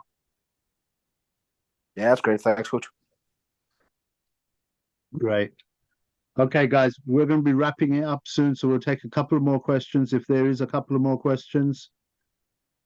while you're thinking about your questions, the next event is on the 7th of December. So we'll start promoting that. It'll be Thursday evening again, and we possibly may have 2 coaches, and it'd be an X's and O session, but we'll be coming back to doing this kind of stuff as well. And I'll address that a little bit more. But is there any more questions? Okay, so I will assume that there's no more questions. So firstly, thank you very much. At the height of it, we had 64 people on this call. We had 18 on the YouTube live streaming, which is a new thing for us. Also, we had 135 registered, but anytime you get people, you know, there's always going to be drop-offs and stuff. But I think with 64 on here at its height, 18 on YouTube, and with the questions that have been asked and the things that we've learned, there's been hopefully you'll agree, this has been a pretty successful evening. From my point of view, the pleasure of dealing and talking to coaches who have the vast experience, such as Coach Bresnahan, is to understand, right, that here we have something in common. His challenges are our challenges, but they're just different layers of them. They happen at different levels. But nonetheless, the thinking behind being prepared, understanding. My takeaway from all of this is be truthful to yourself. Do you want to do this? And if you do want to do it, what are you going to do about it? If you're going to be part of this clan of us getting together, then we've got to do it. And like Coach said, we've got to bring other people. We've got no excuses where people say there were amateur coaches, playing and coaching in a league that gets together 4 hours a week or 5 hours a week. But there's nothing wrong with us being professional amateurs. There's nothing wrong with us taking this sport to a level, right, that's greater than it is right now. And we can do that, but we just need to work together on that. So that's my kind of takeaway from this. Coach Chuck, you know, nothing but love for you. Thank you very much for everything you've done tonight and what we're going to be doing together. It's always exciting. If you want to say a final word, and then I'll wrap it up. Yeah, guys, thank you very, very much. This is, like I said, been an honor and a privilege to be able to do this and share the knowledge and just give back a little bit to the game of football that's been so good to me and my family. Couple things, though, that I want to add into this is that I look at the number of people on here and I start to get excited because Coach Rick talked about the camps that we've done, the camps we're going to do in the future. And we had a pretty good clinic at the Ireland camp this year.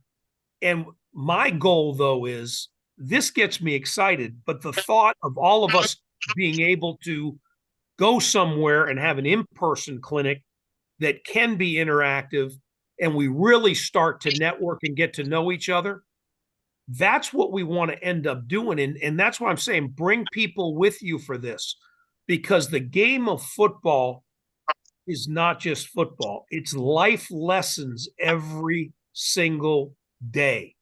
And I can't tell you the number of times that I've fallen back on learning how to deal with both success and failure in dealing with life. I mean, not everything in life goes positive. I mean, I've fallen back on the way I've dealt with losses in sport and football, with losing a loved one or, you know, having a difficult situation. So again, I encourage you guys all to continue the fellowship and get to know each other. And let's look forward to trying to get this thing really going, where when we do end up having an international clinic / camp, we all get together and have fun together. And then we have a beer afterwards, okay? Or a scotch or a water or whatever you drink. But it would be fun to get to know you guys more in person. And my absolute love and applause for Coach Rick for getting this all set up. It's been fantastic, and I really appreciate you guys. Hey guys, let me just take it one step further from what Coach Chuck has said, right? If we want to get together, I'll help organize that. We've got a venue already. We're doing Camp Free in Ireland, which is Dublin. Dublin's a great city, right? Good place to have fun. It may not work out depending on the season that you're in, So it's the 31st of August and the 1st of September 2024. All right. Let's just put that in the diary and see if we can make this happen. Let's see if we can meet up in person. And if we don't do it there, we'll find a spot with the help of Coach Sebastian in France. All right. So we'll do something. But I'm excited about this and I feel grateful. And I look forward to seeing you again on the 7th. Please stay in touch via email. We'll be sending out the link for the next registration, etc., etc. Let's keep this ball rolling. I thank you very much. Have a great evening. Bless you all. Thank you.